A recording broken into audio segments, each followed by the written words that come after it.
En el capítulo de infecciones, la pregunta número 1 nos trata de subrayar la diferencia entre infecciones no complicadas y complicadas. Los criterios que nos las distinguen más relevantes son el sexo masculino, la presencia de cuerpos extraños, ya sean sondas, catéteres WJ o cualquier otro, inmunosupresión, embarazo o fiebre. Nos están hablando ya de infecciones complicadas. Esto tiene una importancia fundamental en el tratamiento, ya que las infecciones complicadas se tratarán con ciclos de tratamiento prolongados de más de 7 días. En cambio, las infecciones no complicadas, típicas de la mujer joven con síndrome miccional, podrán ser tratados con ciclos cortos de 3 días o incluso con monodosis.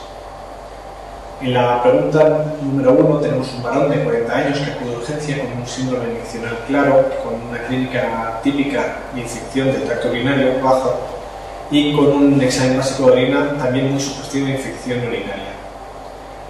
En las respuestas número 1 y 2 se descartan porque las dos nos ofrecen un tratamiento corto.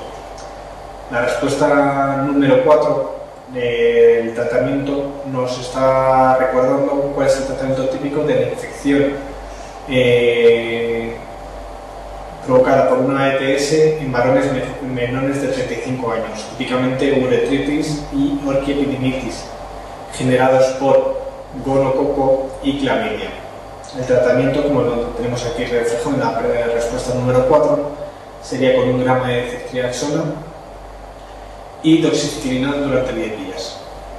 La respuesta número 5 nos recuerda el diagnóstico más adecuado de la infección del tracto urinario, que es mediante cultivo.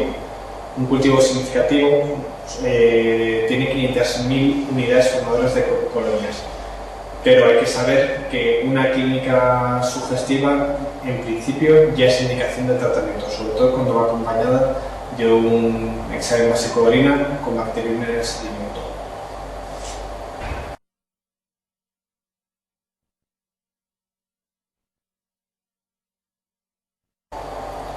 La pregunta número 2 nos obliga a repasar un poco el tema de la prostatitis. No es un tema muy preguntado en exámenes en general en los últimos tiempos, pero tampoco cuesta mucho repasar. Nos presenta un cuadro de un síndrome miccional prostático, pero más que de tipo obstructivo, como un síndrome miccional de colaquiuria, tenesmo, aparece un cuadro más inflamatorio, con incluso hemospermia, eyaculalgia y dolor pélvico. Esto es más típico de una prostatitis.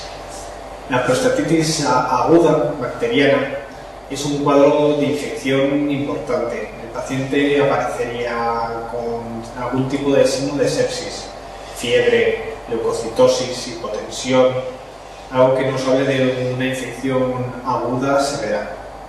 No es así el caso, por lo tanto podemos descartar que sea una prostatitis aguda.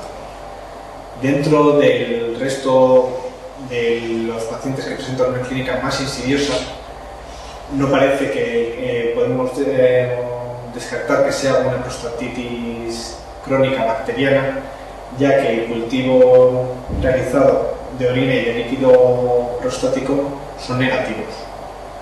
Por lo tanto, la prostatitis crónica bacteriana, que cumple ser un diagnóstico que podría cuadrar con el caso clínico, no sería. Nos quedaríamos pues entre la prostatitis crónica abacteriana y la prostatoidemia.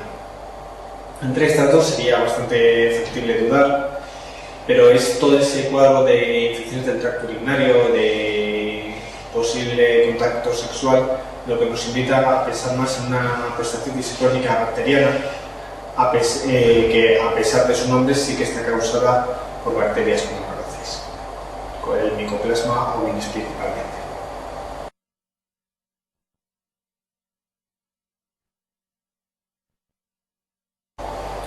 La pregunta número 3 es muy importante tenerla muy clara.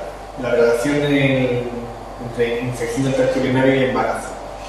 Las mujeres embarazadas no tienen mayor bacteriuria que las no embarazadas y las infecciones que tienen son generalmente por los mismos gérmenes que en la población general, es decir, predomina principalmente el E. coli. Sin embargo, sí que es más frecuente la pielonefritis, y la pielonefritis supone un riesgo para el feto, principalmente en el tercer trimestre. Por lo tanto, la bacteriuria asintomática debe tratarse en caso de las mujeres embarazadas. Dentro del tratamiento, que siempre será un tratamiento de al menos 7 días, hay una serie de fármacos que debemos evitar de ser posible. No se puede tratar con fluoroquinolonas debido a la alteración en el cartílago, lo cual nos descartaría la respuesta número 4. No se puede tratar con tetraciclinas, con la aparición del típico síndrome de dientes grises. No se puede tratar con sulfamidas por la aparición de Kernicterus, ni aminoglucósidos por el riesgo de nefro y ototoxicidad. En este caso, la respuesta correcta sería la número 3, en el que se nos propone un tratamiento con sulfamida, con fosfomicina, durante 5 o 7 días. En principio más de los 7 que de los 5.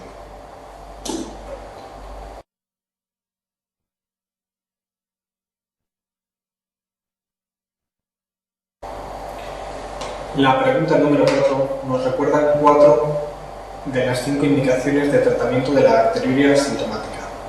Es decir, en embarazadas, lactantes, inmunodeprimidos, previo a cirugía urológica, y solo nos faltaría en los cultivos positivos por próteos. En el caso de las embarazadas, ya hemos hablado de la pregunta número 3, que se tratan por el riesgo de pielonefritis y riesgo fetal. En el caso de los lactantes, aparte de los problemas del desarrollo, también es verdad que la clínica es mucho más difícil, entonces que es una bacteriuria asintomática estaría muy complicado de determinar. En caso de inmunodeprimidos, por el riesgo de sepsis, previa cirugía urológica, porque la manipulación puede producir también extensión de esas bacterias que están en la orina al torrente sanguíneo. En el caso del Proteus, se debe tratar por el riesgo que tiene esta bacteria de producir litiasis de manejo algo complicado. La respuesta que había que marcar en este caso era la número 2, y nos recuerda que los portadores de sonda urinaria y de otros cuerpos extraños en el tracto urinario generan muy frecuentemente bacteriuria que no debe ser tratada. Sí hay que plantearse como profilaxis, antes de un cambio, hacer un tratamiento antibiótico corto, como decimos, solo como profilaxis, no como tratamiento.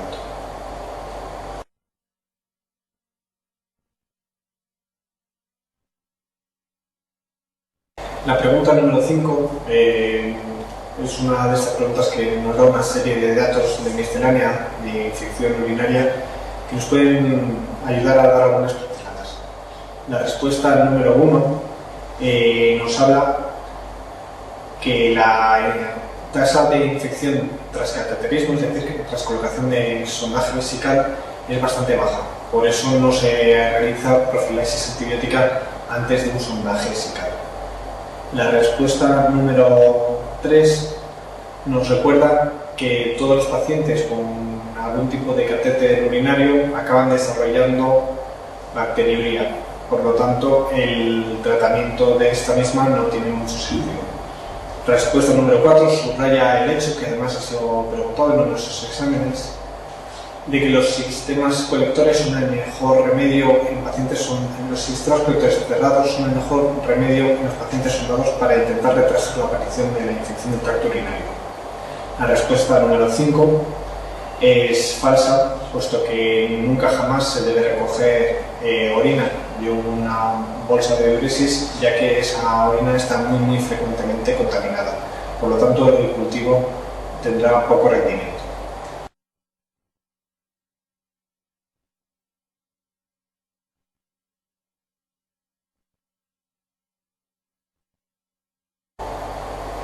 La pregunta número 6 es una pregunta de las de conocer un dato. Las pielonefritis agudas enfisematosas están producidas en su mayor parte por E. coli. Esto se podría haber respondido sabiendo que, puesto que el E. coli es causante de la mayor parte de las infecciones del tracto urinario, es razonable que también produzca la mayor parte de las pielonefritis enfisematosas. Después del E. coli, estas están producidas por el Proteus y, en tercer lugar, encontraríamos el Clostridium.